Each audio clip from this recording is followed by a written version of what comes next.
Welcome to the first Marin Municipal Water District's Board of Directors meeting for 2025. Can I have a roll call, please, Terry?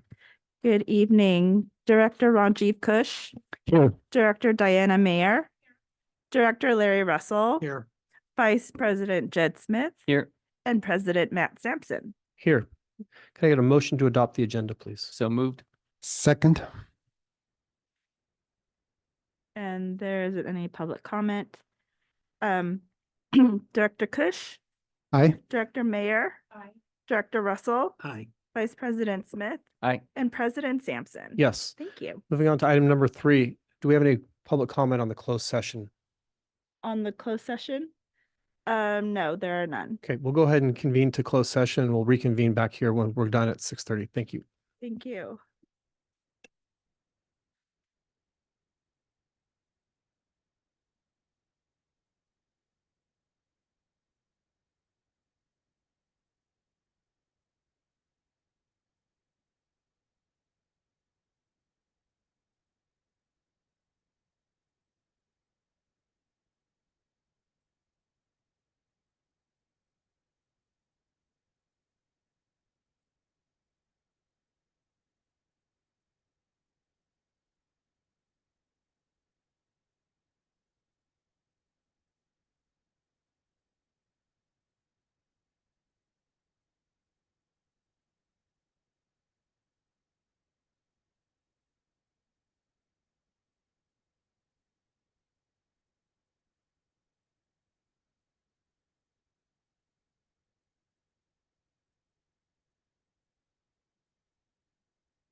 Hey, good evening, everybody, and welcome back. We're reconvening from closed session with no reportable action. And I'd just like to go ahead and say Happy New Year to everybody, and thank you for folks joining us. Hope everyone had a nice holiday season. We're able to relax, both staff and the public. And also just want to give a big thanks to all the folks that had to work over the holiday season to make sure we're still delivering water. So with that, we'll go ahead and start with public comment on non-agenda matters. Yes. Excuse me. We have two, Matt Butler and Phil Sauter.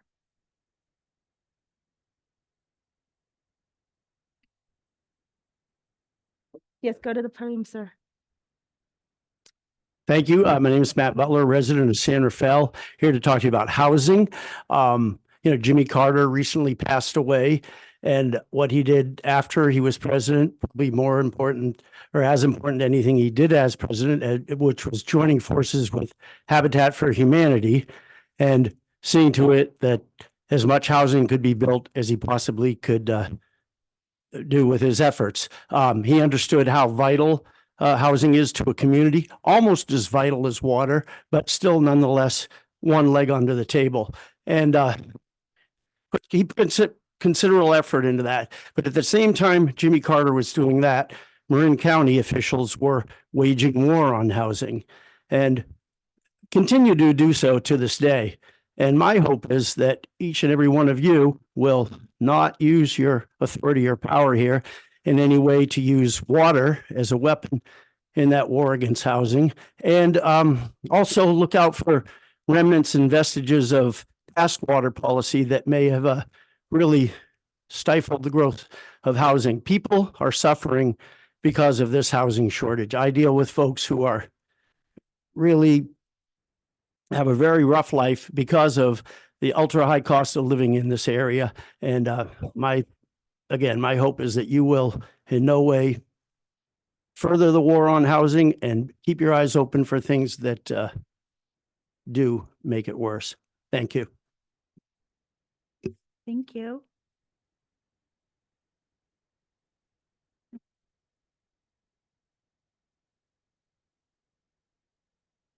Good evening.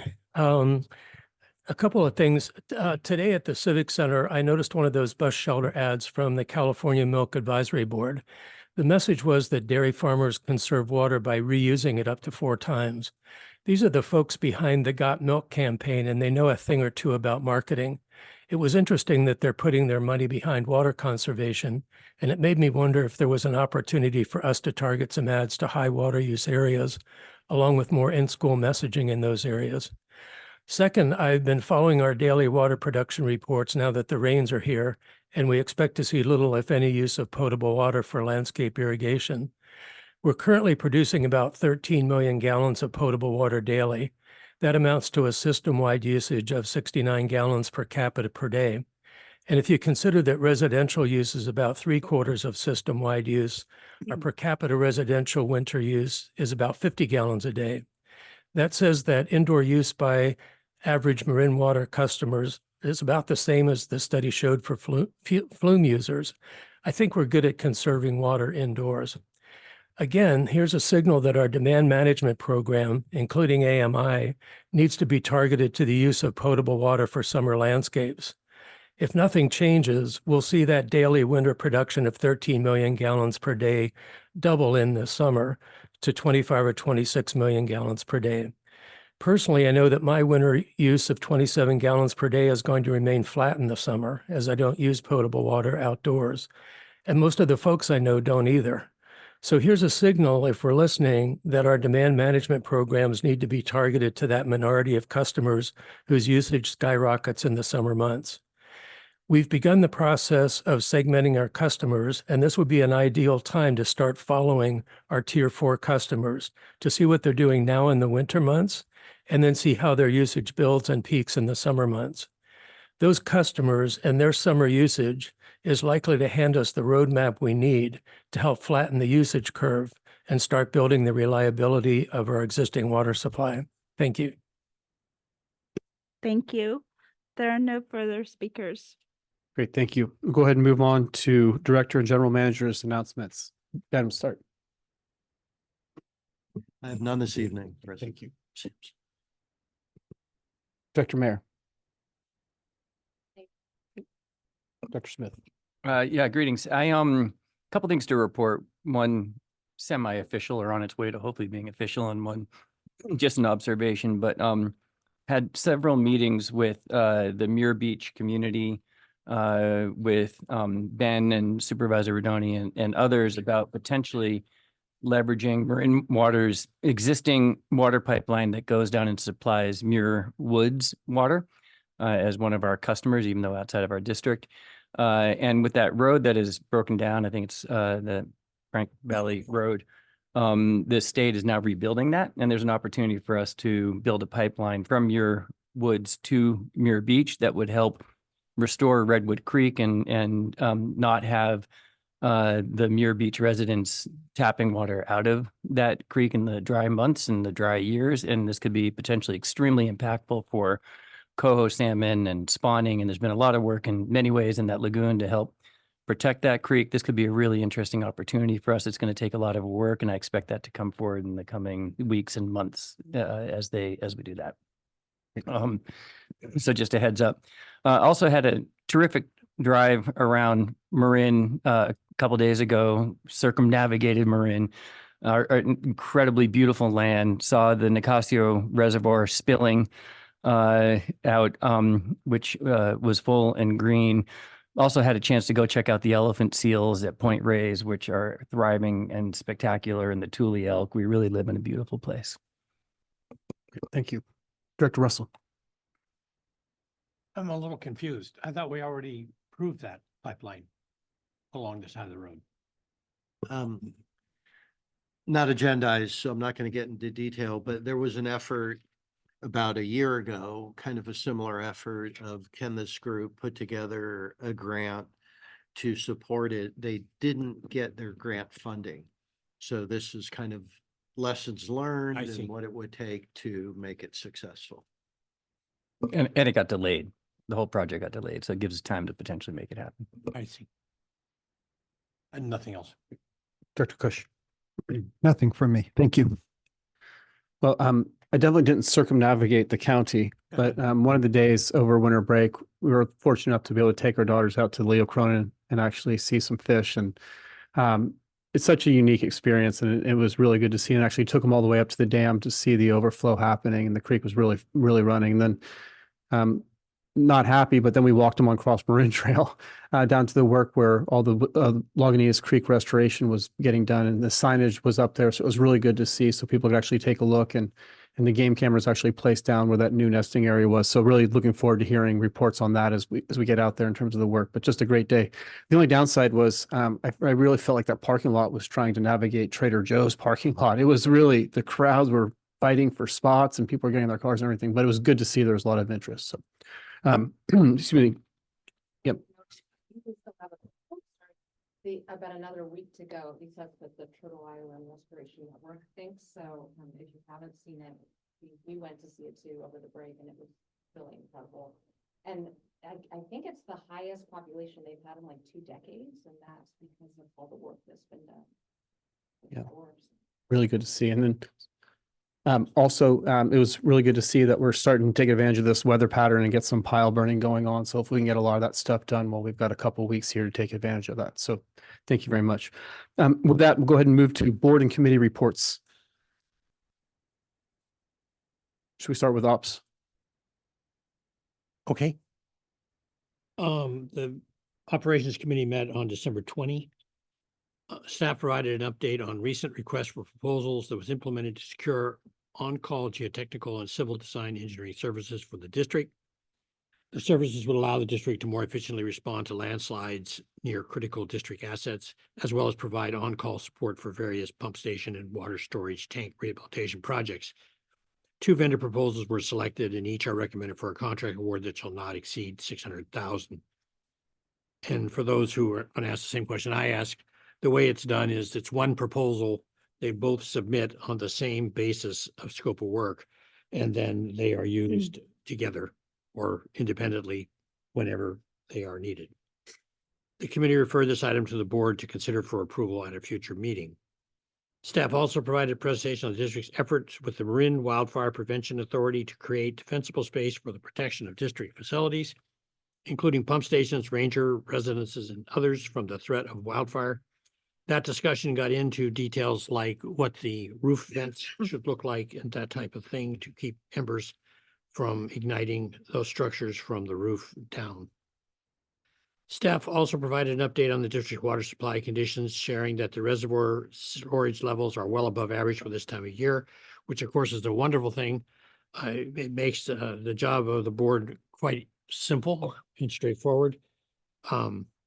Removes the gun from your head and makes life able to stop and think about what you're doing as opposed to just having to do it. The public can access these reports and the video of the recording of that December 20 Operations Committee meeting on our website. Thank you, Larry. Any other committee reports? Okay, I do have two. Yep. No, I'm gonna go ahead and we did have, I had two. One, the first one was the watershed, and it was really informative meeting. Had three different topics that are somewhat distinct. The first one being the Azalea Hill project, and an update how we're getting really close to that, and just the amount and totality of work that's gone into making that happen. And you look at it and you really see this trail project that creates a really good connection for the watershed. But when you zoom out and take a look, it really is a restoration project to get sensitive lands actually excluded from recreational use and allow us to manage the trail access so that folks aren't in an area where we wouldn't want them to be as a preference. So great work all around. I think we can use it as a template moving forward. Maybe not the size and scope and the amount of work, but very much so the idea of being able to responsibly manage recreation through the exclusion of certain areas that are more sensitive. And a big kudos to all the volunteer groups that have been assisting staff to make that happen, because it's been a big lift. We then heard a presentation on the district's efforts to reduce or remove Jabata grass from the watershed and see how actually invasive that is and where it's coming from and how prolific it is. But the actions taken by our staff to reduce that are very much appreciated. And still waiting on the cost of a helicopter, I think, to be able to remove some of that stuff out of there. And then finally, we had a recreation management feasibility study update that was focused on stewardship, the ability to volunteer and actually participate on some watershed days, such as the removal of invasive plants, and then taking a look at some of our visitor services and facilities and how we can improve them. So really good report. Appreciate the effort that went into the watershed committee. The day before, on the Wednesday, I just attended the Tomales Bay Watershed Committee. And their meeting was again focused on the water quality reporting out of Tomales Bay, but the group is very interested in the work we're doing potentially around the Sewellahoolie Reservoir, as well as Nicasio Creek at the convergence of Lagunitas Creek. So at some point I'll reach out Ben for staff. Looks like February, potentially get some slides together for one of their meetings all virtually. So great. Just a quick comment. Mhm. For those of you like me who didn't know what Jabata grass is until the meeting, it looks like pampas grass. It's similar to that. It's an invasive species that's brought in for decorative usage that kind of has established its own position in our watershed. And with that, we'll move on to our consent calendar. We have two items tonight. One is approval of the meetings from our previous board meeting on the 17th of December. And the second is an amendment to a general services agreement for printing services for the district. Can I have a motion to approve the consent, please? Yep, so moved. Second. Terry, roll call. Director Kush, Aye. Director Mayor, Aye. Director Russell, Aye. Vice President Smith, Aye. and President Sampson. Yes. Thank you. Moving on, number 9, the update on the water supply roadmap.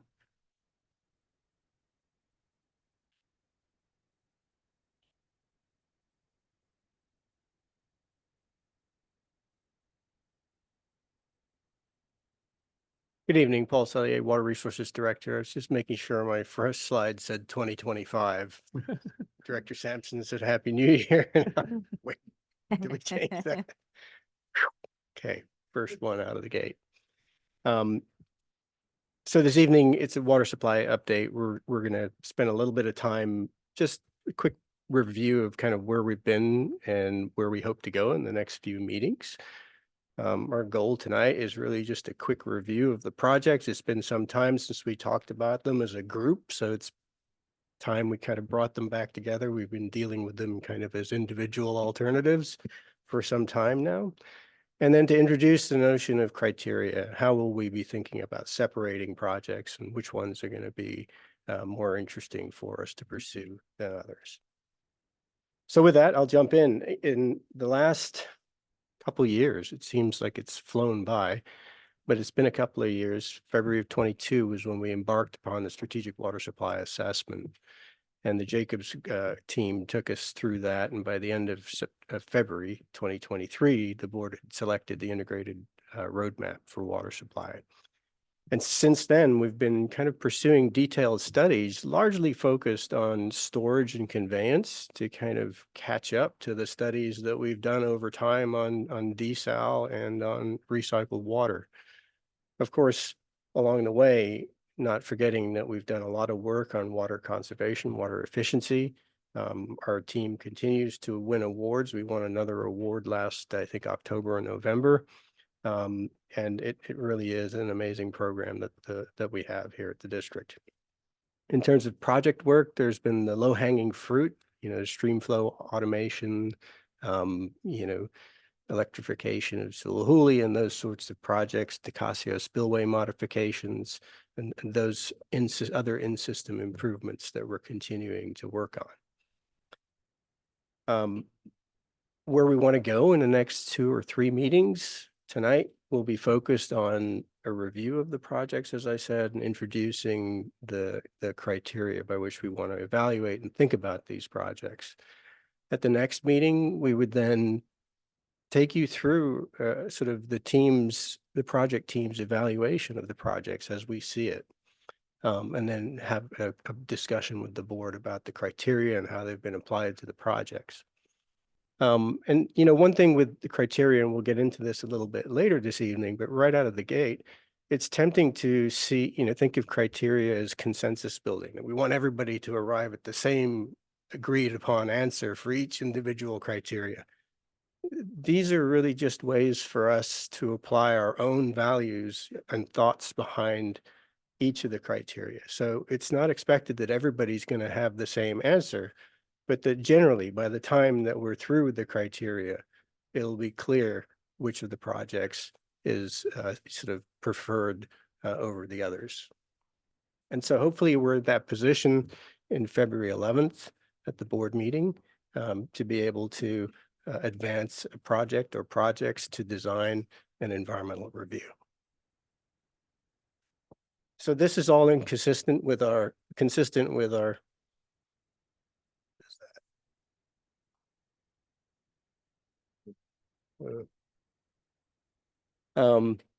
it's consistent with our 5-year strategic plan that the board approved last year, and in terms of augmenting our existing supply of water. So looking at, seem to be trigger happy this evening, excuse me. Okay, reviewing the projects. Kicking off with recycled water, and we've sort of broken recycled water up into 2 groups, our typical purple pipe projects. And for those of you that may not know, in the audience and listening, the Marin Water provides about 700 acre-feet of recycled water every year to customers in and around the Terra Linda area of San Rafael in partnership with Las Colinas Sanitary District. Our purple pipe projects that we've looked at are Peacock Gap, so that's running this pipeline out, and the inset graphic here shows proposed different routes for that. I think the preferred route is that southern route kind of in orange there. And that project's about 285 acre-feet and near enough to $30 million to put that in. The San Quentin project would be constructing a treatment plant at the San Quentin, at the Central Marin Sanitation Agency. So an advanced water treatment plant there, and running a pipeline over to San Quentin for toilet flushing. The SASM, or Sewage Agency of Southern Marin, which is always a bit of a mouthful, is a smaller project designed to irrigate some fields and kind of pick up a couple customers along the way there. So those fields, I think, are down at the high school area. And some of them had been converted. It was a better project, but some of them had been converted over to turf. So that kind of removes the need there. And that's about 77 acre-feet at a $5 million project. As we look at these, just sort of thinking about them, and looking at thinking back to the cost analysis, the Peacock Gap project seems like it's sort of a little bit ahead of the others because there's no treatment plant that we need to build attached to it. It's just a pipeline in the ground. So that one it appears to be relatively favorable compared to the other purple pipe projects. When we look at this other area of recycled. Have you water, engaged with that community at all about this Yeah. analysis? with the Sewage Agency of Southern Marin, Peacock? Peacock, you mean the golf course themselves? Is it just the golf course or is it the surrounding community as well? It would be somewhat the surrounding community. There's some areas to pick up. I'm just wondering if they're aware that we're considering this and have any financial thoughts about it as they have historically. We have not approached the golf course, and as we received direction. 'Cause they did offer some sort of Some time ago, there some was. time ago there before I was- got here. There was a discussion whether. So the that would project- impact these numbers probably, right? A little bit, yeah. So that might be worth If there talking to was them about something it. that we could get from the golf course, and we would of course do that if this is one of the projects the board directs us to pursue. Still converting that tank? That would be one of the things we'd look at. I imagine we would. There's a large storage tank down there that'll be converted to reclaimed water. My guess is that deal is off the table, the other one. Based on the number of closed theaters you see, but maybe not. I know. We'll make sure we turn over every rock on these projects, looking for funding, whether it's grant or private partnerships, for sure. So moving to indirect reuse and direct potable reuse. These are two areas that are kind of du jour, if you like, if you think of them that way, in the recycled water realm. As we look at indirect potable reuse, the project that we considered was a centralized treatment plant near CMSA that collected the waste from SASM and the other wastewater agencies and brought it in centrally and treated it. And that's why there's so much supply available from this at 7,400 acre feet per year. That water would go through an advanced water treatment plant, and then it would be pumped up to Kent Reservoir, which is our only reservoir that's big enough to kind of, Nicasio might be as well, but it's a little bit further away. So Kent would be the closest reservoir for us to bring that water up, and it would be stored in Kent and then sent to the treatment plant and out into the distribution system. Similarly, direct potable reuse is also utilizing CMSA as a central location. This is a much smaller plant, about 4 MGD, 3,800 acre feet or so. And again, it's advanced water treatment plant. In this case, the concept would be putting the water directly into the distribution system. And we took a bit of a deep dive at the request of the board last year and around March or so, looking at recycled water, and we talked in some detail about IPR and DPR and some of the challenges associated with those. And as we look at it, it feels like, and when we look at the agencies that are pursuing those projects and talk about those projects, typically fairly large agencies, LA, DWP, Santa Clara, SFPUC. And even when we talk to them about these types of projects, the language that's used in materials makes it sound as if the projects are imminent. But the timeframes these agencies are looking at are 20 years. They feel that the regulations may be a little bit excessive, and they'd like to see changes in those. So while they're supportive and want to show support for this type of project, I don't think they're really ready for Marin Water to embrace them as a solution to our drought resiliency at this time. That's just our take at the moment. And of course, welcome to your comments otherwise. Well, Paul, If I may, please speak into the mic. We have about 30 people on Zoom and I want to make sure they hear you all. Thank you. got it. Oh, one thing I thought I picked up when we were at the AWWA conference in June was that the interest in IPR and DPR is really skewed towards agencies that face chronic water stress at this point versus agencies like ours that face intermittent stresses. And I think those numbers, the reasons for that are reflected in the cost per acre foot, the dry year cost per acre foot that you presented in the previous meeting. Right. No, you're absolutely right. So there are essentially two types of agencies that are interested in IPR and DPR. And I described the large agencies, which you hear a lot about, the smaller agencies that you're talking about, like Las Virgenes and those places, have no other choice. they have nowhere to put their wastewater, and they don't have drinking water. So it's sort of the solution for them is clear. It's DPR.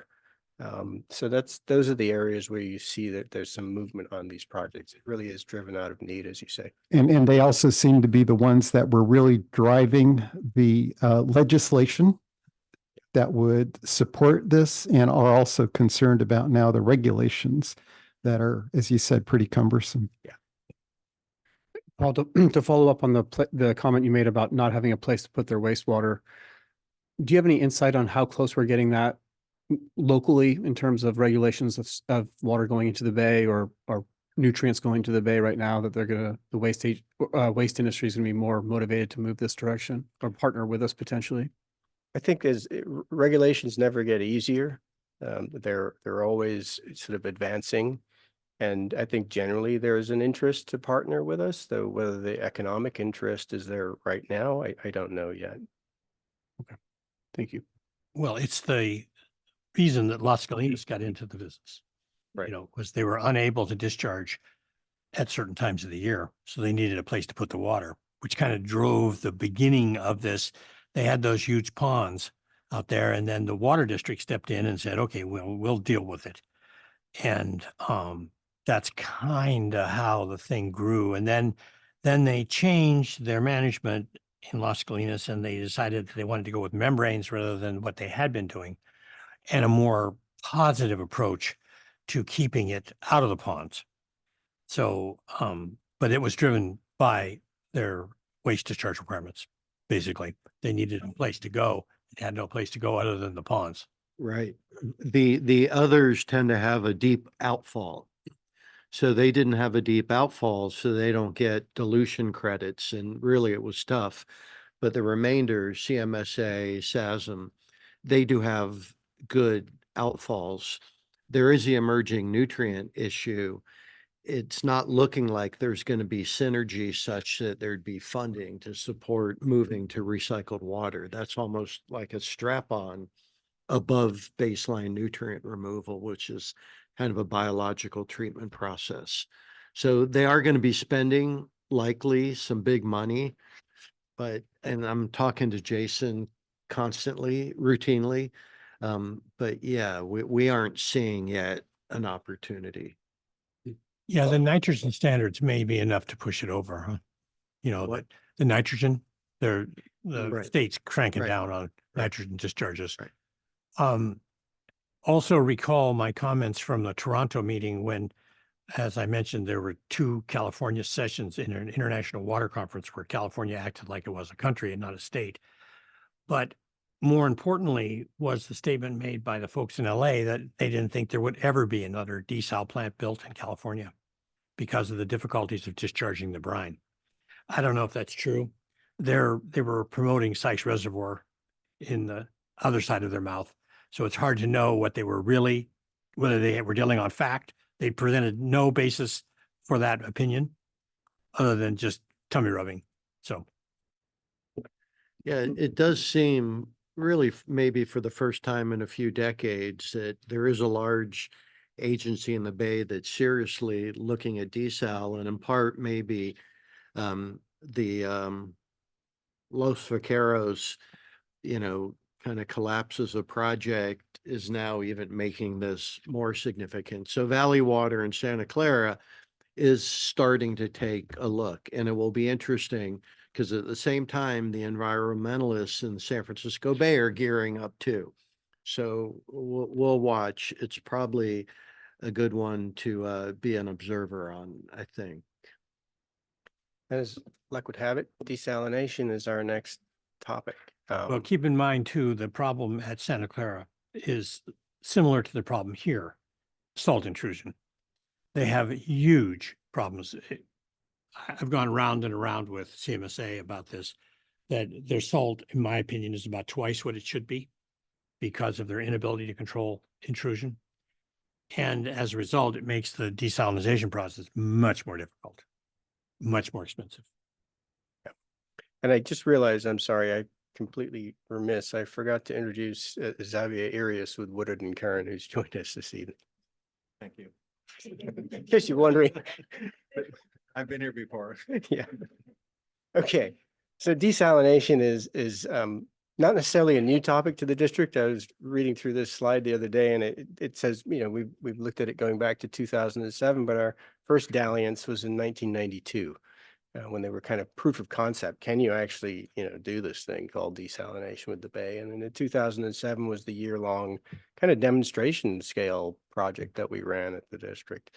And those numbers have been updated to our current costs. The report was of 2021 and we've updated the cost since then.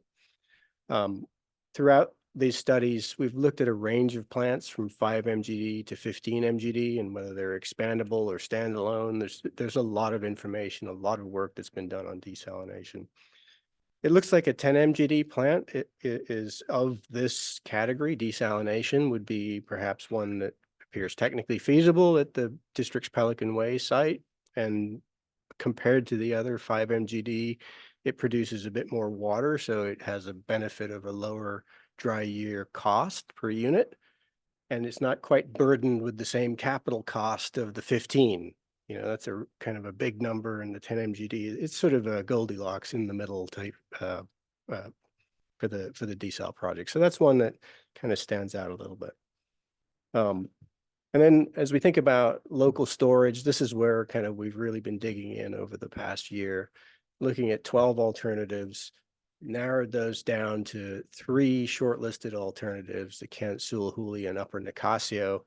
And with the work that we've done, we've kind of been able to, you know, determine the cost for that Upper Nicasio reservoir, proposed reservoir is kind of outside of our affordability zone at 695 million, excuse me. We're at only 695. Yeah, right, by 2 of them. So it does seem like we're able to separate that one out, and it leaves us with, you know, even though we've done quite an extensive amount of work around Kent and Sulahooley, we're not really able to separate those two at this time. There are cost differences that we showed in the last meeting of 485 and 515, but at this sort of level of planning, those are pretty much a similar number. So Kent and Sulahooley appear to be the remaining 2 local storage projects, the large reservoir increases.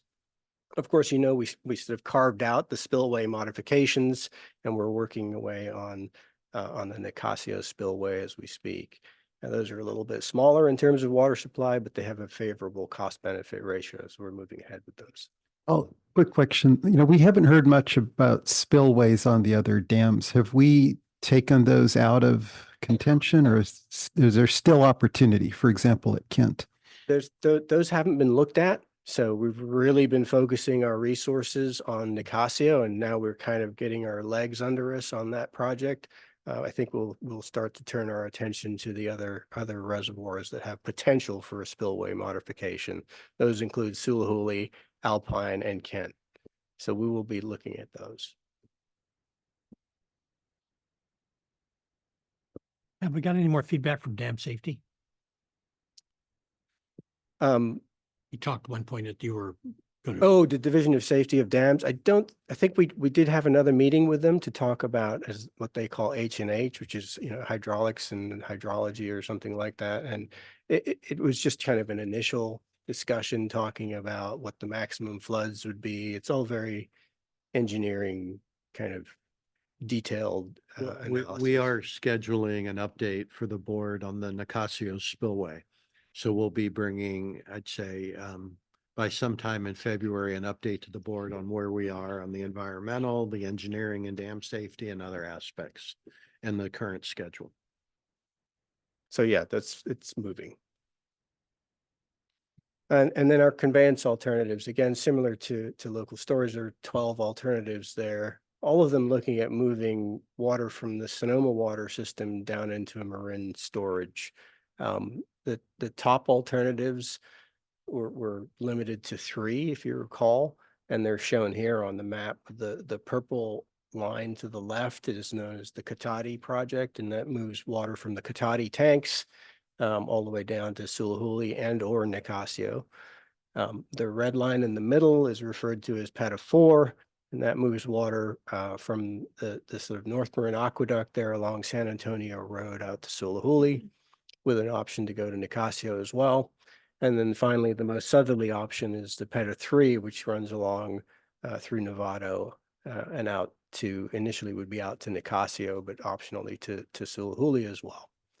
And that project, the last one there, the PETA 3 project, that one appears most favorable. It's a project that can be constructed in phases. So there's a smaller first bite before you get any water. Whereas with Cotati, you got to build the whole thing in one shot. So the PETA 3 project ultimately carries about the same capacity as Cotati. If we needed it, you just build those phases out over time in a similar cost. But again, that's just what appears favorable among this category of projects.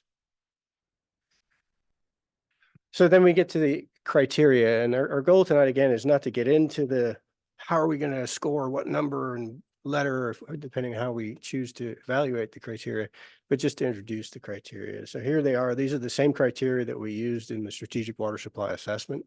And we've carried those through all these water supply evaluations that we've done, even through the screening processes where we went from 12 at local storage or 12 at the conveyance. So it's a very consistent process that we're trying to follow. And as we think about applying the criteria, it can be helpful to, what sort of information are we looking for in respect to the criteria? So looking at the first one, water reliability and sustainability, really, we're interested in what kind of dry year yield is a project going to provide for us. Our goal here, when it rains, we've got enough water. We're looking for protection and drought vulnerability protection, right? That's what we're kind of after here. So what's the dry year yield? And then in terms of sustainability, a very broad concept, right? If you think about sustainability, it's like, okay, that's a whole meeting by itself or series of meetings, but really we're trying to think about what are the risks to a project that we could think about. How is a project going to sort of work through a dry period? How well will it work through a dry period? How sustainable is it? Are there technical risks for a project? So that's sustainability. And we can talk more about that as we go through these. Flexibility and resiliency. This is, does this project integrate well with our existing operations? Or does it somehow constrain our existing operations? And you'll see in the various tables and the different categories of projects that we've got, you'll see areas where flexibility is key. And then in terms of, and that's not the only thing, right? There's resiliency is kind of an important thing. How well does, a water supply alternative allow us to respond, prepare for, and return from some kind of disaster, whether that's drought or otherwise. And then kind of a really important one, at least it feels for me, Director Russell, you were talking about our reservoirs are full and life is good. But there is this schedule and implementation kind of hanging over us that we have not an infinite supply, even when we're full. So there is always a clock, at least that I feel, and I'm sure you guys do as well. So schedule and implementation time for a project is really, I think, a key criteria for us to be thinking about. Of course, water quality is important. We're lucky that in this case, most of our alternatives do have a decent water quality, yet there are some differences that we'll see as we go through. In terms of environmental stewardship, I think that sort of speaks for itself in terms of disruption to environmental resources. And, greenhouse gases. How is one project different from another in terms of greenhouse gases? And then social stewardship. Again, a very broad topic, but how do our water supply alternatives affect the wider, broader society of Marin and maybe even beyond? And then, of course, kind of an important one, economic and financial. So my next slide is just an awful slide, and I apologize for that, but it's just, we're not going to go through this one, but it's sort of, we're just going to flash it and hope you don't get too overwhelmed, but it's there if you want to go back to it and kind of look at it. It's very hard to look at individual projects and evaluate them on a criteria when you're thinking about multiple different projects and how does this one compare to that one? So this is kind of where this type of a chart can be helpful, is you can look at them all in one place and all the categories in one place. Just we're not going to do it on the screen now. So what I've done is sort of pulled off the first column, reliability and sustainability, off that eye chart. And we can sort of step through these in some detail. And I think it's worth doing. It's a little bit tedious, but if we're just introducing the criteria, and it's kind of important for folks to understand what the criteria is and what we're thinking about. So reliability and sustainability. Reliability is, okay, how much is this water supply project going to provide for us? And we can kind of, we've got some numerics between what we think these projects can provide. So we can put those numbers down, and we've tried to do that here. So Purple Pipe, for example, the options we saw range from 77 to 285 acre feet of water. And then if we're thinking about how do we grade this, how would we think about it? It's a relatively low volume of water in terms of drought vulnerability protection, right? It's an interesting amount of water. It's not that it's a poor project, but in terms of drought vulnerability, 285 acre feet, how much does that move the needle for us? And it does occupy $30 million worth of capital. So we need to be thinking about those things.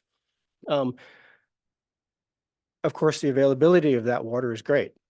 As long as there's potable water, we're always going to be able to have recycled water. So there's a very, very good availability of water in Purple Pipe projects.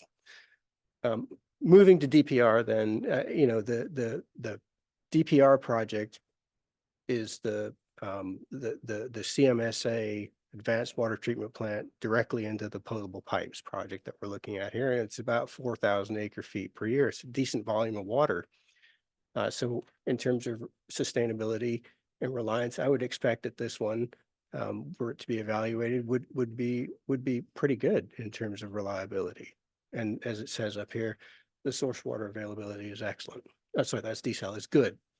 So then moving to desal, that's sort of the champion in terms of drought vulnerability, right? Because it's kind of unlikely that the bay isn't going to be there. So the source water is going to be there. That's a relief, because that's not always the case. So it's an excellent source in terms of a drought vulnerability project. Local storage, it's a fairly sizable chunk of water, 20,000 acre feet. It's about 25% of the existing storage that's on the mountain right now. So that makes a significant kind of dent in your water supply. When you're looking, instead of 80,000 acre feet, you're looking at 100,000 acre feet of water availability. The source water availability is good. I mean, it's not excellent like desal, but it's good. It's based on precipitation. And, this assumes that in a normal year, we're going to spill, right? The rain that we get in a normal year, if there is such a thing as a normal year, we'll just say a non-drought year, we're very, very likely to spill. So our assumption is that at the beginning of a drought, by default, your reservoirs are full. So you've got that extra 20,000 acre foot of water in the bank, as it were, as you head into the drought. Conveyance, again, we're looking at somewhere between 3,000 and 6,000 acre feet in terms of supply, depending on how many months in that winter. Remember, this is winter water, so you can only pump when it's raining. So it's a precipitation dependent option. Availability of this water source is considered good. Our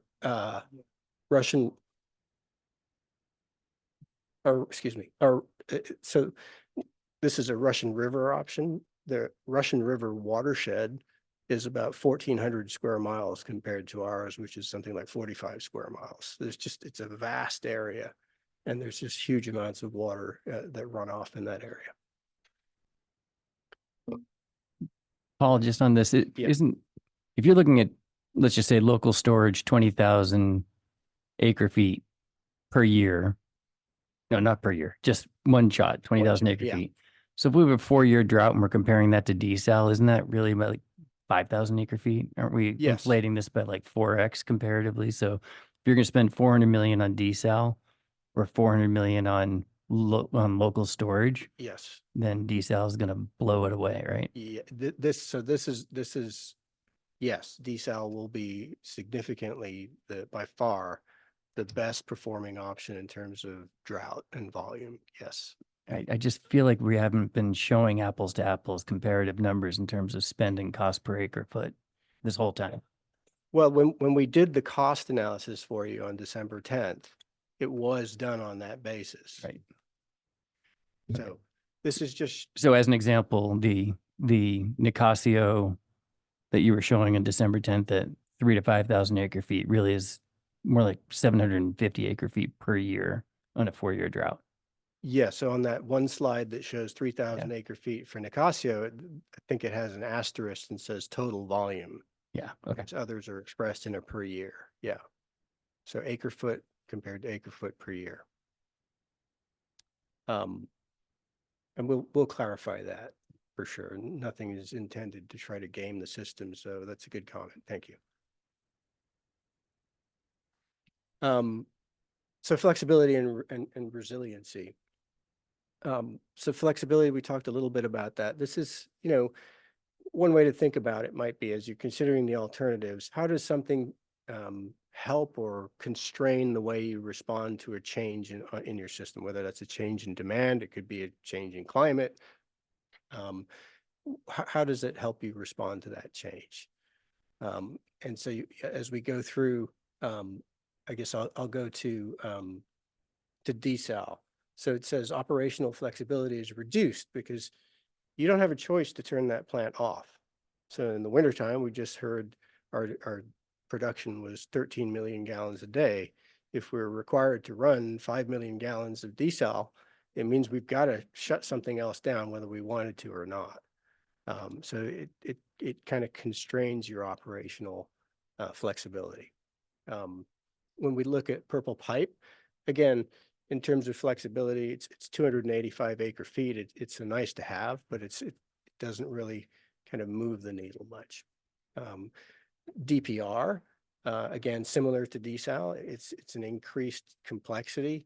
And again, for the same reason as desal, you have to operate a DPR plant. You can't shut it off and just sort of, I mean, you can, but with difficulty, shut it off and sort of bank it. And then you compare that maybe to something like local storage, where the water's just sort of passively in the reservoir. You can choose to use it or not. So your flexibility may be somewhat increased. And then in terms of conveyance, it is highly flexible and you do use it only when you need it, but it's not quite perfect because we can't predict exactly when the drought's going to come. So we'll be likely showing, some use of conveyance when it starts to be dry, right? You might turn it on and it may not reach to full drought condition. So you can't we're not able to choose exactly when the drought's on and then turn it on exactly. Because again, this is winter water. So you've got to kind of use it in the winter, take advantage of it when it's available. Okay, schedule and implementation. And so this is one I talked about earlier. The pipeline projects for us, and maybe it's just because we know how to do pipeline projects, they feel very constructible. And generally in the Purple Pipe project, it's 6 miles of pipe. The district already puts in something like 10 miles of pipe per year. So it's eminently doable for us. Similarly with conveyance, it's a bit more pipeline, but it's a project that I think, could be online within as little as 4 years. Local storage projects, we hear stories of reservoirs like Los Vaqueros, which are years and years in the planning process, sometimes upwards of 20 years. So those projects do take quite some time. Desalination is kind of in that medium zone, and that assumes that everything goes well. It says on this slide, for example, litigation might be likely. Let's not forget, in terms of desalination, there's a ballot measure that the district would need to navigate. And then it seems likely, as in the past, we've been challenged on some of these things. So 5 to 7 years minimum for desalination. DPR projects, as I mentioned before, some of the larger agencies that are really taking a hard look at these are finding that, at sort of top speed, it's a 10-year project. So these are not trivial projects in terms of timeline. Looking at water quality, I guess 2 that really sort of stand out.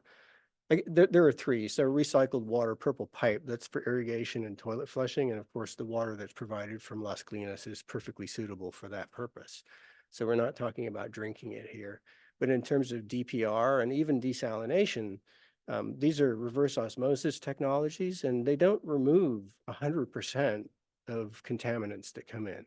They remove 99.9% of contaminants in some cases, but it's not always going to be 100%. So there's a perception perhaps that water quality is not going to be the same as water from the Russian River or from a Marin reservoir. So there is some slight differences there. Whereas with local storage, of course, that's the same as our existing reservoirs. In conveyance, we're talking about water from the Russian River, so that's kind of the same. Those are a wash essentially. And this water quality trace contaminant and the DPR trace contaminants will come into play in some of the other criteria. So in terms of environmental, I think this is pretty straightforward, but there are some things that, for example, we were just talking about CMSA and the salinity in the pipeline, and it requires a reverse osmosis process. Reverse osmosis processes will generate a brine. This is salty water, and it can be quite salty. And if you just discharge that water to the bay, it's going to cause harm to the environment. So you've got to come up with a way to dilute it and mix it and get it to the same temperature as what's going out in the bay. And it's a challenging process. It's not that it's impossible, it's just challenging. And it's a similar process with desalination. Bay desalination will produce a brine that's essentially twice as salty as the bay water itself. And so, you know, in addition to the brine discharge for desalination and separating it from DPR is the intake structure, which is an open intake in our bay. We don't have the geology suitable for a beach well or something like that would eliminate some of this impingement and entrainment challenges that we would face.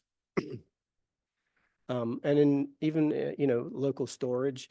Just a quick one on that. Is the environmental impact for desal, where we're looking at it in Pelican Way, different than the potential environmental impact at Antioch or Delaney, or is it similar? It's different. So Doheny is a beach well, which would eliminate the need for sort of an open intake in the ocean. And so there's no impingement and entrainment in that case, because the velocity of the intake is essentially the entire beach, and it's, you know, de minimis. They can't even tell really. Whereas ours would have, you know, discrete large screens, and they would need to be made very large so that the velocity going through them was quite small. Even when you do that, you still will entrain sort of microscopic oysters and larvae. And Antioch? Antioch is using an existing intake infrastructure, so I think that's an open intake, but I'm not 100% sure. It is. So it would be similar to what we're talking about. But their permit already exists to use it. So I started to talk about local storage, and so there, yes, there are absolutely environmental impacts as we inundate a reservoir. You know, environmental impacts may be wetlands. There are existing wetlands out there. And then, you know, as you raise the reservoir, you're going to inundate those wetlands. So those wetlands go away. But as you have to raise the reservoir, you're also creating a wider reservoir. So you end up creating more wetlands than you're actually impacting initially, but it's still an impact. So wetlands may not be the biggest challenge in the raise of a reservoir, but it may be things like if you look at a map, a Google map of the Sulahuli area, you'll see streams coming into the reservoir. And even though it's by reservoir raise standards, it's a modest raise. It's a huge number of lineal feet of streams that are impacted as you raise that reservoir. And you've got to be able to mitigate for those projects. So there are environmental impacts associated with raising a reservoir, for example, compared to Peacock Gap, where we're putting a pipeline in a public roadway. And then your impacts there are really during construction. The inconvenience, I'm late to my meeting because there was a traffic impact in downtown San Rafael or something like that. And similar with the conveyance project. It's a pipeline, it's a sort of a temporary construction impact.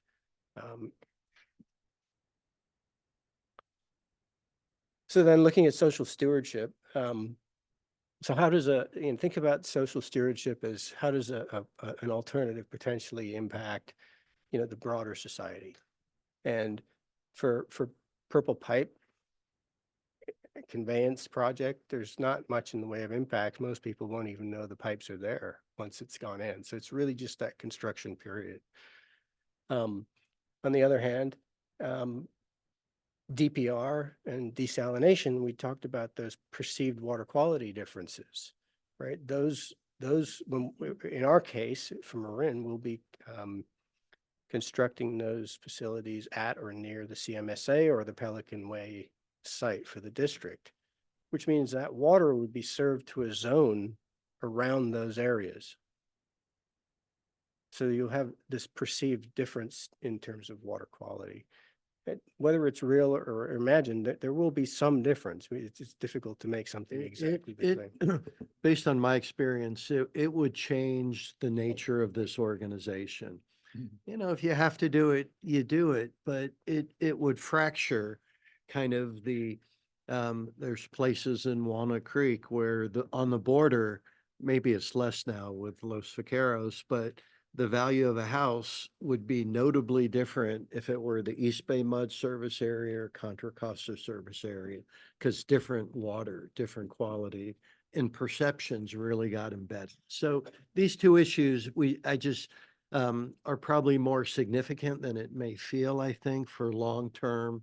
Plenty of places do it. It's just a different flavor organization and a different level politics of board members that are representing those areas, that kind of thing. I mean, and we would be, those options would be supplying the less advantaged communities in Marin. Unfortunately, that's kind of is how it looks. I lived in Walnut Creek, and Treat Boulevard was an absolute no-go for me. Treat parallels not Diablo. And it's the northern end of Walnut Creek. One side of the street, the northern side, is Contra Costa Water. The southern side is East Bay Mud. I would never have moved north of Treat because of the water quality. I think it's more than just perception. And I think the thing to keep in mind with something like DPR is the biggest one that's going to stand out is temperature. The wastewater is already at least 10 degrees warmer than our water, if not more. And then you treat it, probably gains another 10 degrees. Now we're getting into tepid zone. You may not realize it, but if you turn the cold water on and put your hand under it, our water is actually cold. It will make you pull your hand back in not too long. You raise that to a tepid temperature, and because you actually put the water in your mouth, you feel this. You instantly know it, and it's more than perceived perception. It's real. You're going to have things that you can. I mean, look at us with our taste and odor. When we switch sources and we light up the board on taste and odor, it's a very subtle difference, but it's very noticeable. And we do at times tell folks to refrigerate the water, because the colder it is, you get less volatilization of the odor causing chemicals. And that's really where the taste comes from primarily. So then, as we think about social stewardship as it applies to local storage, I think we've heard and we understand that this is disruption to the existing land uses out there, and right, there'll be loss of farmland as a result of raising a reservoir for local storage.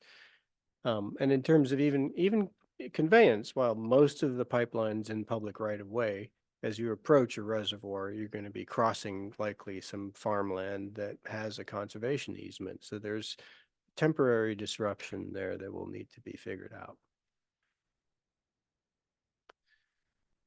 So economic and financial, and I think you all understand this, and this is another one where we have sort of numbers that we can attach to it, so they can be quite specific. And we've tried to think about this in terms of, cost relative to the yield.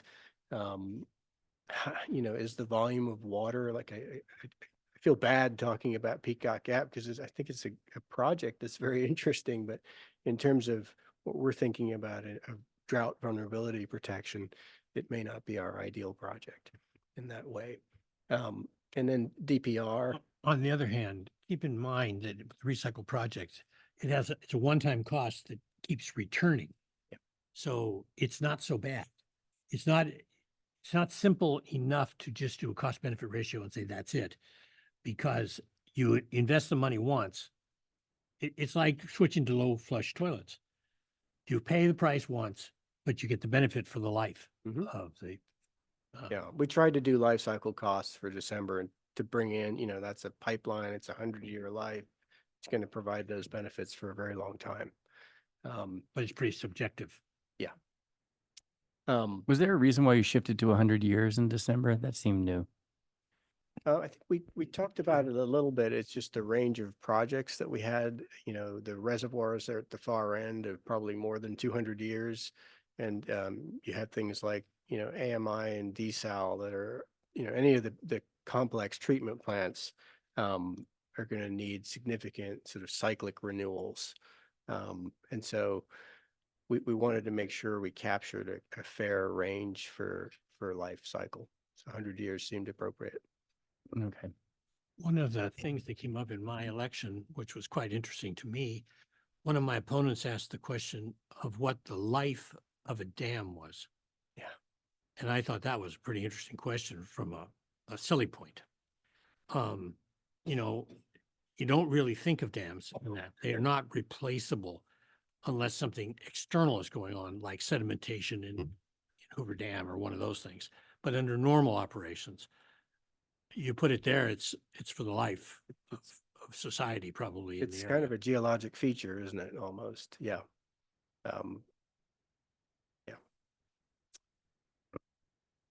So we've attempted to put the numbers. These are not new numbers. These are the same capital numbers from December 10th, I think was the meeting.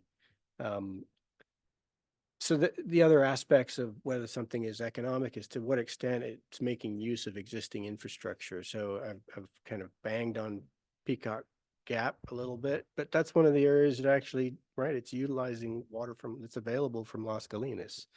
So it's leveraging that infrastructure. In the same way, you may think of conveyance as leveraging infrastructure that we built at Castagna and we've paid for in the North Marin Aqueduct. And so, when you think about local storage, we just talked about the life of the dam. Like we're enjoying very low cost water from our dams now. And, the same would be true folks sitting here in 150 years thinking about a dam project were we to do one. So all of these are factors and ways to think about these criteria. I think that's the last one you'll be happy to hear. And so our next steps then, after tonight, we've sort of refreshed our mind about what the projects were. We've talked through some of the criteria and how to think about it. Our next step then would be on January 21st, we'll go through an evaluation of the projects in some detail, kind of explaining some of the comments you've heard me make tonight, like this project appears favorable among these categories. And you go, well, why is that one more favorable than this one? We can take a bit of a deeper dive into some of those comments. And maybe one of the ways we can think about moving forward through this decision-making process is to come up, think of those categories of water supply, which of the projects may be leading candidates, and then we'll explain why that is, and happy to engage in discussion if there's disagreement on some of those, right? And then we would evaluate those leading candidates.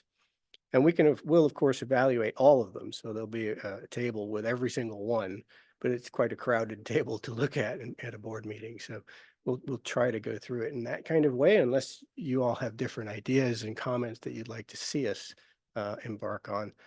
So that'll be January 21st. And then on February 11th, we think, with the information we've provided tonight and we'll provide on the 21st, hopefully we're in a position that we can advance a project to design and environmental review. And that is all I have this evening. Okay. Well, and the man who needs no introduction, apparently. Thank you very much for that. So we'll go ahead and start with board comments. I'll start to my right, Director Mayor. Thank you very much for that, Paul. That was really, informative. Sorry. I will get the hang of this one of these days. Some months ago, when you did a deep dive into conveyance, does this ring a bell? And I think almost the whole conversation about supply was looking at the three options and what they would cost. I could have sworn that we had much better numbers in terms of how many acre feet of water, like 11 to 15,000 or something. I don't know if I'm misremembering, or has that evaluation changed? For conveyance? Yeah. So conveyance, the options have kind of narrowed a little bit as we've gone through the process, but there was an initial take of the Cotati 3 option that was sized because it's completely new infrastructure. So there was no constraints on that infrastructure. We could build it at 30 million gallons. As we've discussed with Sonoma, the likelihood of that 30 million gallons being available all the time is somewhat, it's not likely that we would get that 30 million gallons. Yeah. So that Cotati option has, we downsized it a little bit so that we could compare it more on apples to apples, if that makes sense. So the other thing to bear in mind with conveyance is that it is winter water. So between October and May is the time that you could be pumping. And only after a precipitation event has raised the river flows above the minimum in-stream requirements. So we've looked at that water that's in the river over the past 20 years or so, and there are hundreds of thousands, in some years, millions of acre feet that flow out to the ocean. The driest year that we've seen was about 80,000 acre feet of water that went out to the ocean. And we're talking about being able to grab a very small portion of that. So the number of months that we're assuming that we'd be able to pump conveyance is about 4. But the data that we've seen so far from Sonoma and availability from Sonoma's, because this is not just in the river, it's about Sonoma's capacity to provide that water in their transmission system, shows that it looks like it's broadly available to pump up to 5 months. And maybe even all 6 months, during the winter in some cases. So we've used 4 months of pumping as our benchmark for how much water we could get. So PETA 3 is initially sized, I think, at 10.5 MGD, something like that. And so you'd be pumping that much for 4 months, and that's where that about 4,000 acre feet comes from for that option. Okay. Thank you. I guess the only other thing that I wanted to just say is that I think whatever we decide, it's important for us to keep thinking about recycling or desal as a more permanent solution somewhere down the line. I know that's a ways away, but not knowing where climate change is going to take us, it just seems like we may sooner rather than later be like some of those other places we talked about where that was really the only option that was available. So there's some way to keep that moving along, although it's not going to be kind of our, it's not going to be happening fast enough to be what we pull the trigger on right now. Right. Yeah, I think I think where you're headed is where we've sort of shown some slides in past presentations on sort of adaptive pathways. And that's the process that we've sort of embarked upon while we were doing so many of these things in parallel at the same time, because you don't know necessarily when the next roadblock that stops a project comes along, and you need to be able to pivot to the next one. So I think we'll be prioritizing work, not necessarily eliminating projects as we go forward. Thank you. Okay, Dr. Smith. Thanks again for the update and reminders. You've been at this 20 years. So I'm sure you're ready to make some decisions and move on also. And I know we are. And so I have a hunch you have a good strong of understanding of what direction we want to go, and we're really looking for your guidance here, the most cost-effective, least environmental impact solutions that we can have. In our strategic plan, we were really clear about looking for short, medium, and long-term solutions. And I think we should just go back to that. In the short term, we had several thousand acre feet. In the medium term, I think it was 5 to 7. In the longer term, 10 to 15, if I'm not mistaken. Let's go back to those numbers and let's try to make sure that we have a very clear plan on how to hit those numbers somehow. Anyway, we have to do it. And that's what we've been dedicated to doing. And then you can back into what the solutions are, and anything that falls short, then we fall short. So I think on the short term, we have some very thoughtful ideas on spillway gates, on water efficiency and other things. Let's take credit for it and make it happen. It was a new idea that I heard tonight that I hadn't heard before, that we haven't looked at spillway gates for Sulauli or for Kent in greater detail and how cost effective and impactful they could be. That sounds like a sprint. I mean, hire a consultant for $10,000 and figure it out in the next 2 weeks. I don't know, but like that sounds really important in the short term. And then in the longer term, per Director Meyer's comment, I'm not convinced that we have our arms around the desalination costs. They keep changing every meeting. They change by a lot. From the Jacob study to last summer went up a couple, I think $100 million and another 50 million from June to December. So it would be really good to understand how real those are, and maybe hire consultants that did this before at Antioch or others. And let's have that long-term planning process moving, I think, in a little more detail than what we have right now. And then I'm hoping in the next 2 weeks, we can at least push the button on some of these short and medium-term moves and start spending the effort for the longer-term efforts. Thanks. Thank you. Director Kush. Yeah, thanks, Paul, for the good update. Paul, in December, I was complaining that you didn't have, when you laid out the financial comparisons, you didn't include capital costs in one of those tables. And now I don't see those costs per acre, dry year, acre foot. So always have something to ask for. But I think those numbers are important to continue to include in the financial analysis, because in some cases they can really change the picture on what may seem like a low cost investment from a capital perspective, can actually be a very, very expensive in terms of providing water.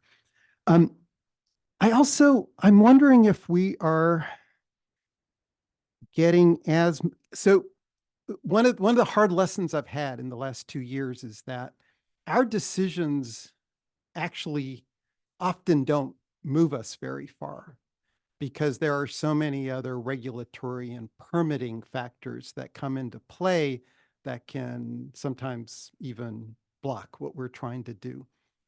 And I'm not sure that we are getting a good analysis on the regulatory and permitting side of things and how complex they are. At the June meeting, I was talking to somebody from Poseidon, one of the companies that does, and they were telling me about the Huntington Beach project. They started their scoping analysis of that site in 1999. It was killed in 2022 by the California Coastal Commission. So 23 years of planning and investment to eventually just not go forward. That's scary stuff, and I feel like we're not maybe, are there regulatory and permitting aspects that we should be more aware of as we're deciding how to move forward? I feel insecure in that area. Yeah, I think it's a fair comment, and it's reflected in, some of the greater than signs that you see in the table. We're trying not to be overly pessimistic, and at the same time, you don't, in terms of desalination in Huntington Beach, I think that was always going to be a big lift down there. It was a really challenging project. And the water supply projects in California are littered with tales of things like Huntington Beach. It's difficult to be able to say at the outset of a project where those trip ups are going to be. We've tried to indicate these are aggressive timelines that we've put on them, right? The desal even 5 to 7 years minimum. And I think I said, and that's if everything goes right. If you get a legal challenge, and Molly can opine on how long a legal challenge on a CEQA document may set you back. And if the legal challenge prevails and you have to go back and cure the document, it's even longer. Yeah, no, I think we appreciate all that, but it would just be good to know what are the hoops that we do have to move through for any one of these options. So, desal or storage or conveyance, what are all the different regulatory and permitting aspects that, are going to be in front of us once we make a decision? Sure. So that, we're not, oh, really? We didn't know that some federal agency was also going to weigh in on this, hear about it after we've made the decision. Sure. So yeah, I think that's maybe what I'm asking for. Understood.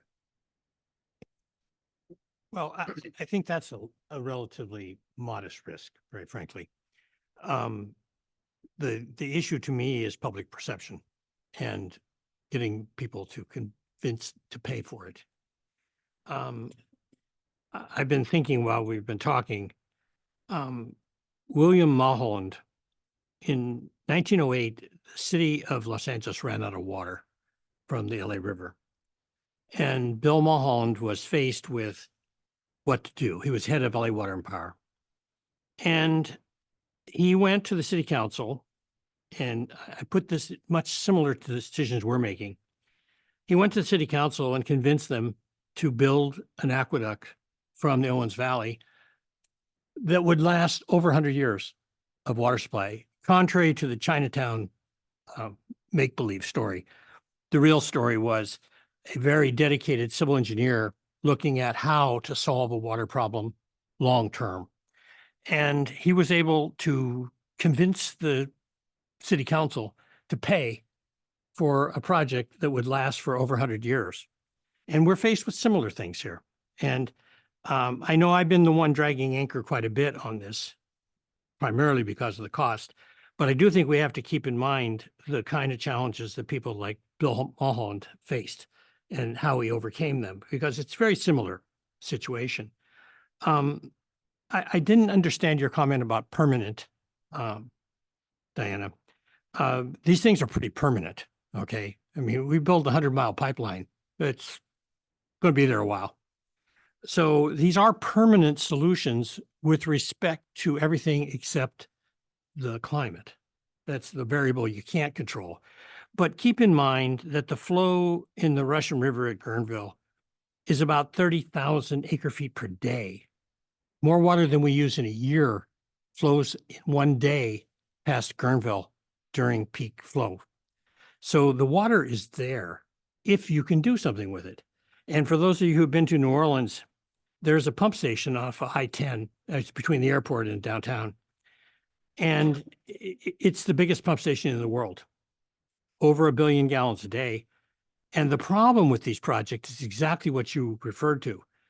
You have to oversize them to be able to take advantage of the water when it's available. So everything is very large diameter pipe pumps, and then they sit there for a very long time, unused, maybe for years. So it's a lot of balancing of balls and keeping things moving. But I still think the biggest problem we face is not the regulatory side. It's a good comment. It needs to be thought through, but I'm confident you guys have done as much thinking as it's needed on that end. The real issue is how to convince folks that it's necessary. I hark back to the individual that talked about housing. You may or may not be aware that we have an obligation as a water district, state obligation, to provide water to developers who want water. It's our job to find it, not to be the police goalkeeper.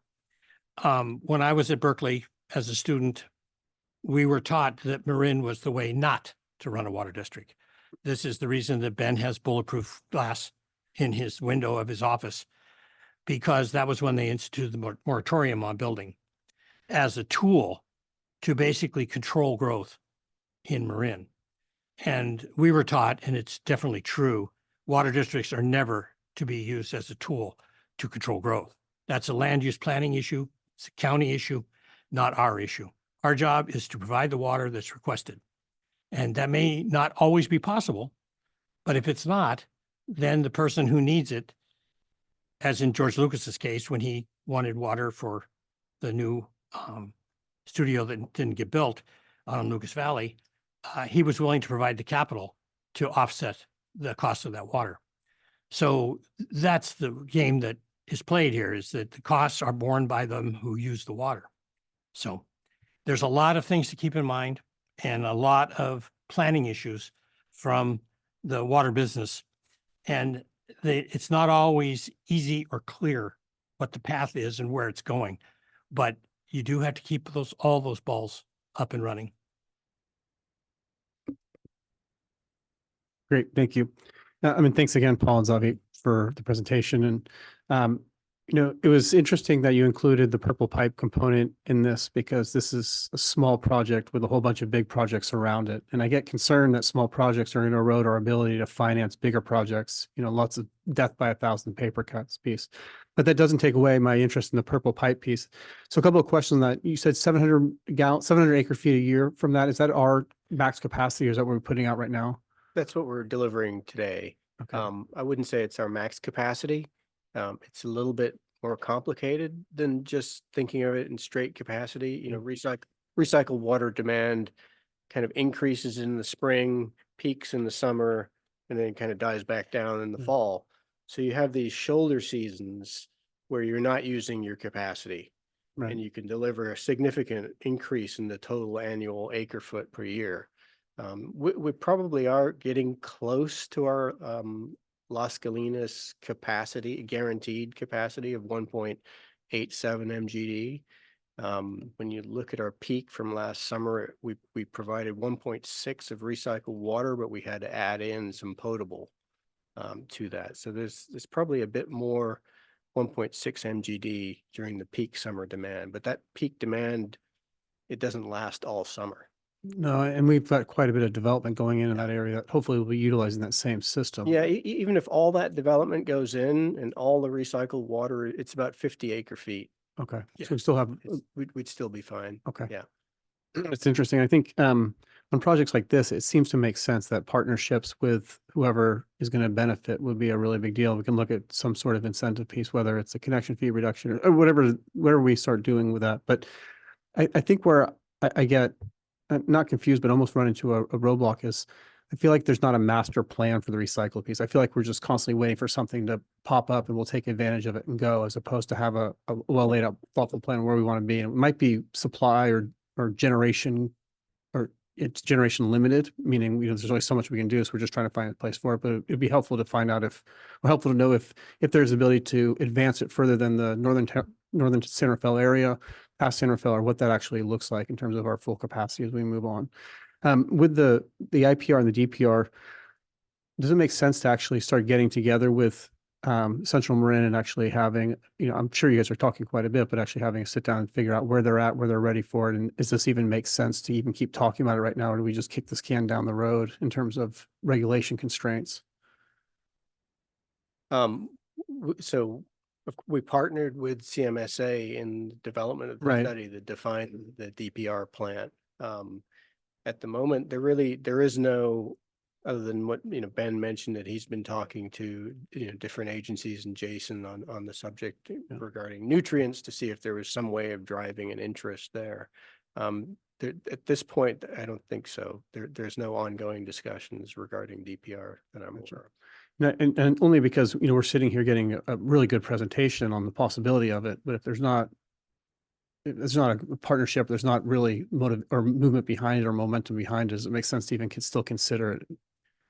Right. And that's sort of what we were alluding to. And we included it here in the criteria discussion. And I'm thinking maybe on the 21st, this would be where we would talk about DPR and does it make sense to evaluate, even consider it in our evaluation at this point, moving it, continuing to move it forward Right. in this sort of forum of projects that we're talking about taking action on now. Yeah, and you know, and thank you for that, because I think I don't want you guys to have to invest any more time as opposed to concentrating on some really big decisions. And I think that's where we're at right now, because you know, I appreciate Director Smith's comments about short, medium, and long-term goals, but I think for me, I'm medium to long is where I'd like to vote on and start moving forward now too, because these are still 5-10 years out before they actually have water flowing through them. And every year we wait, it's just further down the road. And so I think we're at a point now where we've had quite a bit of evaluation. And we've identified some really good short-term goals. I know that's taking up a lot of time too. But looking at what long-term ones we are, let's lock in as the district, make a decision and start moving forward. So thank you for that. Great. Terry, public comment. Yes, we have about 6 so far.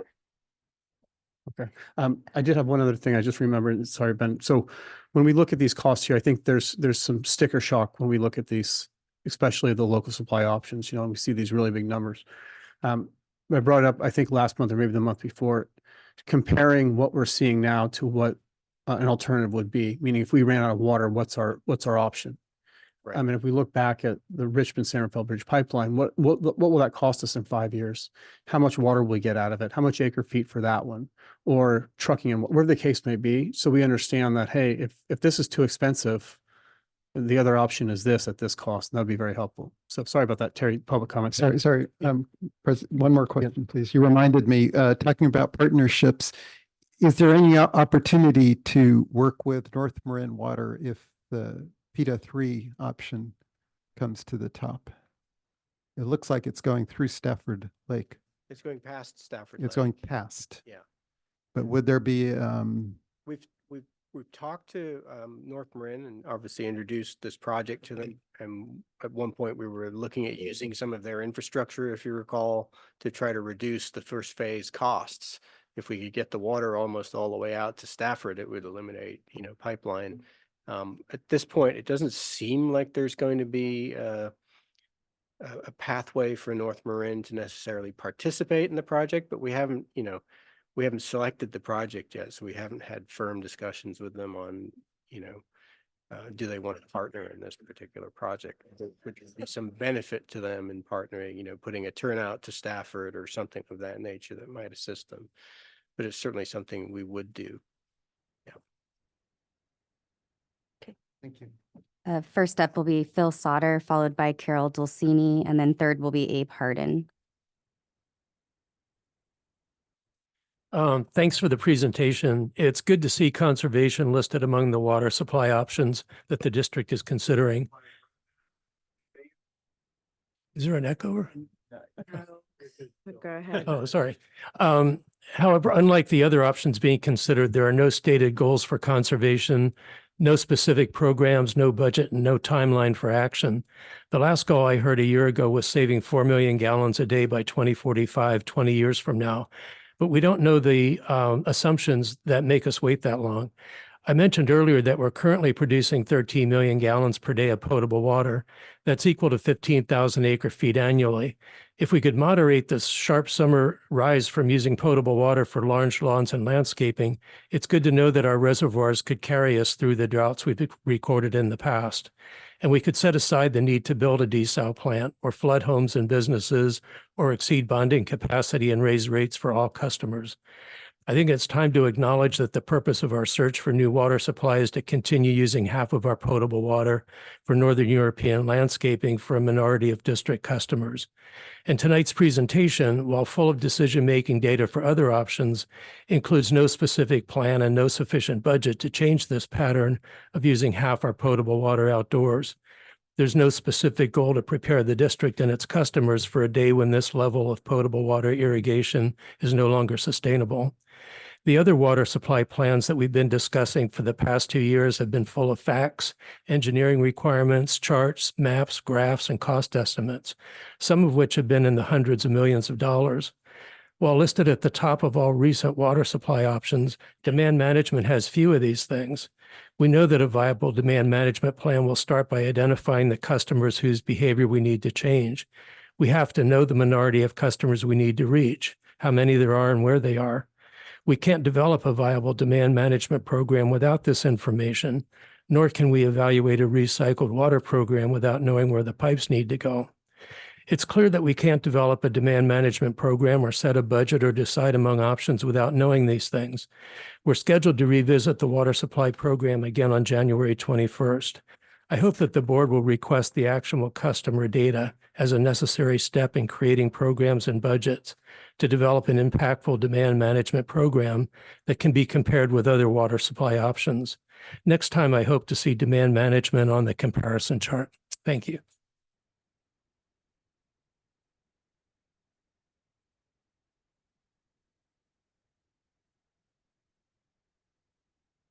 Good evening.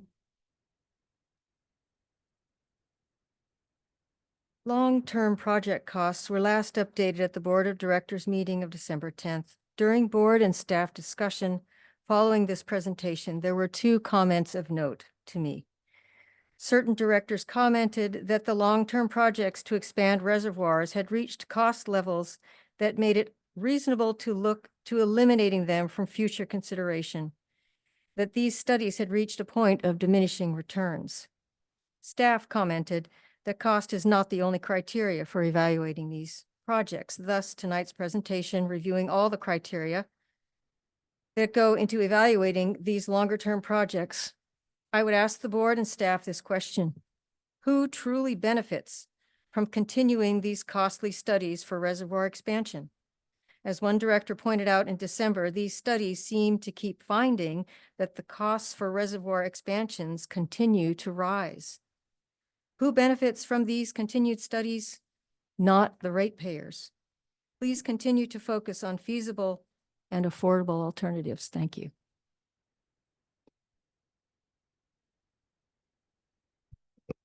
Good evening. Happy New Year. Thank you for this opportunity. I'm a little confused, and so my presentation may reflect that. Words matter. Words matter to me, and I think they matter to people, all of us. The words we just heard regarding the disruption to Sulihuli, if the Hicks Valley is flooded, quote, disruption to existing uses in loss of farmland used for grazing.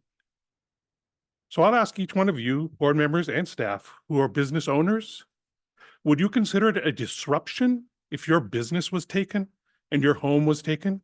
Would that be a disruption? Or would that be something perhaps a little stronger? I find that even the use of that as a descriptor, somewhat insulting. 2 meetings ago, there were 40 people in this room in overflow. There were another 25 plus on Zoom. These people weren't grazing. They're not grazing, they're people. They're people who have businesses that will be not disrupted, but destroyed. There are people who have homes that will not be disrupted, they'll be destroyed. So I urge you, when using words, to be a little more thoughtful and inclusive, to think about the community that you're talking about. It's not grazing. That simplifies it to a bunch of cows standing in a field. So, pardon me if it gets really, I believe that as a community, that the Hicks Valley community has been incredibly collaborative with MMWD. And I don't understand how a cell in a PowerPoint can be that insulting. And I think you guys need to think about what these words mean, along with what it means to destroy, not disrupt. Thank you. Next up is Alex DeCarli and then Bob Middlestat.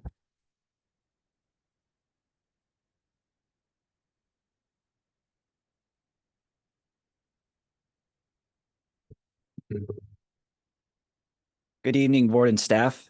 I'm Petaluma Councilman Alex DeCarli, but tonight I speak to you just as Alex. I would like to urge the board to consider another more viable option in your water supply roadmap that does not force these families off their farms and land. They deserve better treatment than this from their local representation as they should not have to be going to sleep at night with fear on their minds as they have now for the past 2 years. I also speak to you tonight as someone who comes from a family whose relatives faced the same treatment as the Nicasio Reservoir became reality in the late 1950s. They too were unjustly forced from their homes, lost their businesses, and lost their land.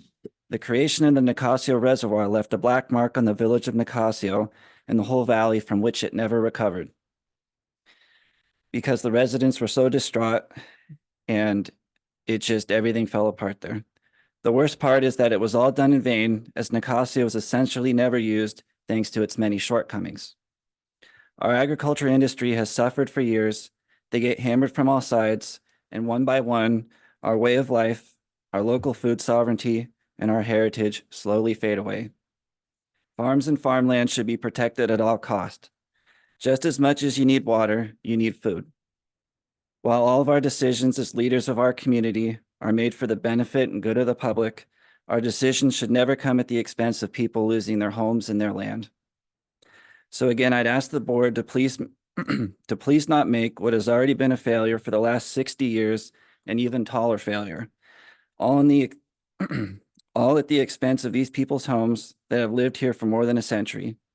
Don't let history repeat itself and construct a dam that'll sit untouched for another 60 years. There are better options available to you. Please remove Kasulahule from consideration. Thank you.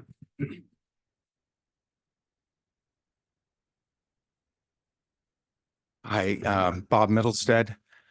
As I said in December, I don't know what the right answer is here, but I do appreciate very much the staff's effort and the board's effort to consider all alternatives. I, for one, representing 200,000 people who depend on Marin water for my water, benefit from a full and thorough study. And I am very heartened by what I hear from the staff and the board tonight in two respects. One is the staff is considering all the angles, all the factors, all the considerations, and it may have gone unnoticed or unappreciated, but one of the factors was the social and the economic and the environmental consideration. And I am sure the staff and the board will look at this in a dispassionate way and take into account everything that you've heard without really, frankly, the need to repeat it at each and every meeting. Agriculture is important to Marin. And there, as I have read, there are about 170,000 acres of farmland in Marin. And I think we need to keep that in mind for perspective when we consider the 500 or so acres that are involved at Sulahule. I'm also heartened because I think there's now a recognition that this first step is to do what the staff and the board have done, and that is to figure out what do we need to avoid a repeat of what we faced a couple of years ago when we almost ran out of money and water. And once we figure out what we need, then we figure out how to pay for it. And what is the most cost-efficient way to get what we need, taking into account all the other considerations. But what heartens me is I think that the ratepayers are willing to take a careful look at whatever the board recommends, as long as there's unanimity on the board. And if the board uses its considerable expertise, experience, and stature to go to the community and say, this is our considered decision on what is needed, and then sells it. And I don't know what the right comparison will be. Maybe it's, the amount of money we spend on cable TV each month.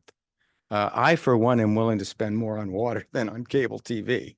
So there's a lot of places we can cut back if it's properly presented that this is what we need to avoid a repeat.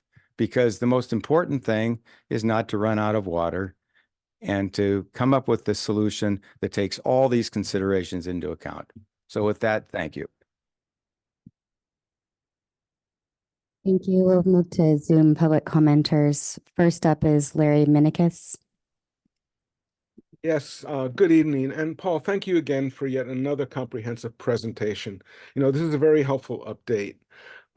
I can fill in a couple blanks on Peacock Gap from previous meetings. And some of you may recall, we had a couple of, I believe they were the owners of Peacock Gap Golf Course, come before the board and offer a $5 million loan. I believe it was for 5 years to build the pipeline. And I believe part of the discussion and part of the concern at the time was we would have to rip up 3rd Street and Point San Pedro Road. And there was real concern about disruption to business and to San Rafael High School at the time. And that was part of the conversation. And then to Larry Russell's comment that within the water supply industry, there's a general practice to oversize things. It brings me to the conveyance question, and that there would be about 3,000 to 6,000 acre feet per year. And I'm curious if this is based on, if I recall earlier, a 42-inch pipeline. So my question is, and for the board to consider, is it viable to conduct a cost and capacity analysis to consider building a 60-inch pipeline? And as that could possibly double capacity, and even though it'd be considerably more, we'd be able to bring in considerably more water. So I'm wondering if this is under consideration at all. And with that, thank you so much. And that's my comment. Thank you. Next up is speaker with the last 4 phone number digits 1402. James Holmes, Larkspur. My question is, would any of the Sonoma conveyance alternatives leave us vulnerable to being, in essence, held up by the Sonoma agencies, or in some way being subordinated to their needs if there is some sort of a shortage in their capacity, or otherwise they are interested in obtaining revenue for us, or otherwise imposing some sort of leverage by reason of our dependence. I've heard that there's ample water, but is there any vulnerability as a result of using any other potential partners' conveyances? Because whenever one is dependent on someone else, then there is a risk that someone else, under some circumstances, may attempt to use that leverage adversely to our interest. Thank you. Thank you. Next up is Barbara Reedy, followed by Ed Jamison. Good evening. Today, I will keep my comments short and simple for the many reasons, fiscal, environmental, economic, as well as emotional, all of which have been presented to you in 3-minute increments repeatedly for over 2 years. I ask you quite simply, please do not flood Hicks Valley. It is precious land, and it is used to produce food for the good of many. Please continue your work pursuing conservation, upgrading pipelines, enhancing spillways, improving partnerships with other more water-rich counties. A series of incremental improvements utilizing a combination of annually budgeted and debt-financed improvements will exceed the projected need target for many years and keep the cost borne by your ratepayers much less burdensome. Thank you. Thank you, Ed Jamison. And then next will be Marilyn Price.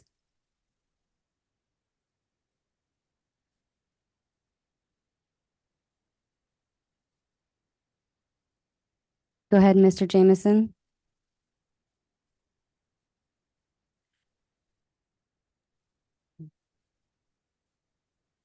All right, we'll come back to Mr. Jamison. Go ahead, Marilyn. Oh, hi, thank you. And I'm not going to say much. I just have to say, all of this kind of makes me sad that we have had to spend so much time and money into figuring out how we can get more water to our residents. And I kind of blame our residents. I mean, because it's not necessarily their fault, but they are just not aware of what's coming down the pike. You're trying to do these long-term plans. What is coming down the pike is not very happy situation, and everybody needs to learn how to personally conserve and not just live the way we have always lived. I don't know how, you as a water board can't necessarily make that happen, but somehow just to wake up our residents on the situation that can happen in the next several years, how much more money it's going to cost them, and more mainly why it is important to conserve water. Again, I've said this many times. I don't know how we can get that word across, but I think we need to. It's just what, as I say, what is coming down is not going to be very pleasant, and we all need to pitch in. And thank you for doing your part. I know you are trying to accommodate, but we need to certainly educate and conserve. Thank you. Thank you. Maria Gizletta.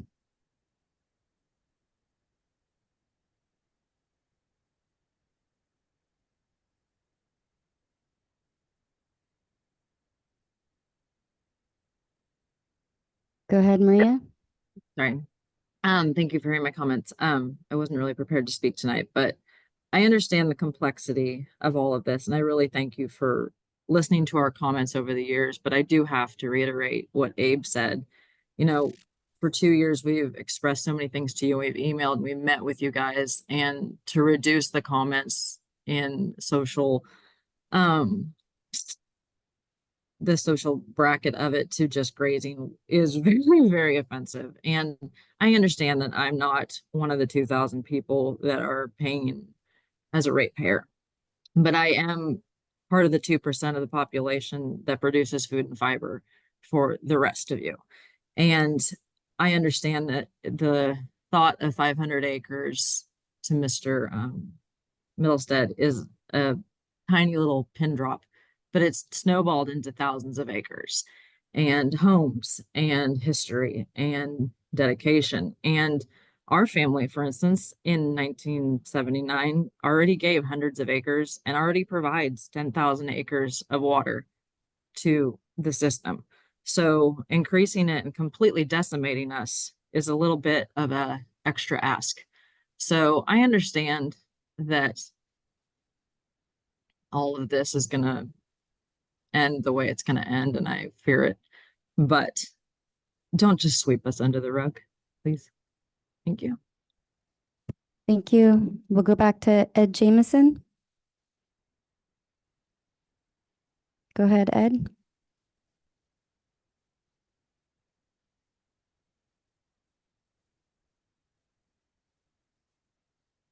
All right, we will revisit that, and we'll go ahead and come back here in the room to Shalina Morella.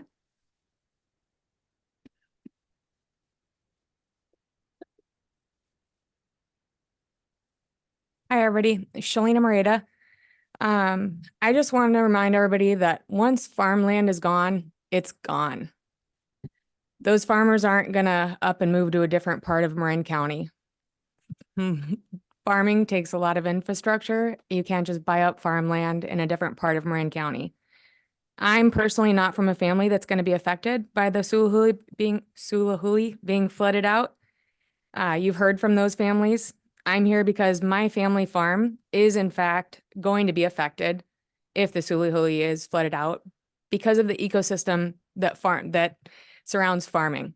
I don't know if any of you are aware of how farming works, but once one farm goes out, it makes resources harder on all the rest of them. We just had a massive fight for Measure J up in Sonoma County, and this came to the forefront. The public stands behind local food and their local farmers. They want to see local farmers stick around. They understand that if one farm goes out, we lose veterinarians, we lose granaries, we lose all the pump and well guys, all the resources that go along with it. So you're not just going to affect 5 or whatever families that you're talking about here. You have to look at this as a bigger picture. You will affect the entire ecosystem that is the agriculture of Marin County, that your voters have already stood up and said that they want to see continue. The social impact here is much larger than is being considered. As was said earlier, this would absolutely destroy some of your own local regenerative farmers. We talk about climate change. these are the guys that have cows on pasture. These are the guys that can help with that. The guys and women that can help with our goals of being climate neutral, carbon neutral. Sorry, I wasn't prepared to talk tonight. Please look toward conservation. We've already heard about that. We really all should be more aware of this. I also think that we're not hearing apples to apples on any of this stuff, like has been brought out several times from a few of you. Any smart, responsible business decision relies on hearing apples to apples consistently before you make those decisions. You can't just make a knee-jerk decision and say, oh, this is only going to affect 5 families. Let's flood these guys out. Longer term things like desal need to be considered. Please take Sulahuili off the options list. You're seeing more and more public recognizing what's going on and people speaking up from all over Marin and Sonoma counties. People are hearing about this and they don't like it. In Sonoma County, again, we fought for our local food. You're trading water, you're trading food out for water. You need both to survive. Please take Sulahuili off of the options list. Thank you. All right, we're going back to Zoom to try Mr. Jameson one more time. Go ahead, Mr. Jameson.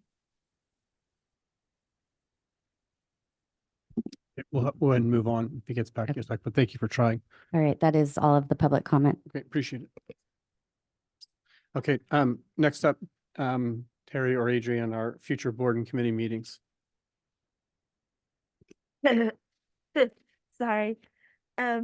Next week, we have our board retreat on the 14th, and we have the operations committee that Friday. The following week is the board of directors meeting. Excuse me. Also next week, we'll have the Tamales Bay Foundation meeting, and January 24th is the Lagunitas Creek TAC meeting. Okay, thank you for that. And then the board retreat again is going to be on Los Gamos Road all day on Tuesday, the 14th. That's correct. Thank you very much. Okay, do we have any directors' requests for upcoming agenda items? Okay, excellent. Then we'll go ahead and adjourn this meeting, the regular board meeting of the Marin Water Board of Directors, and we'll go ahead and reconvene or convene the District Financing Board Authority.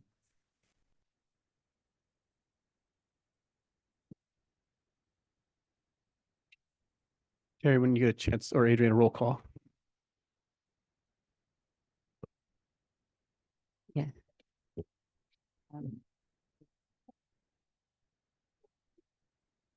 It's like she's going downhill as we sit here. All right, roll call. Yep. Director Kush, Here.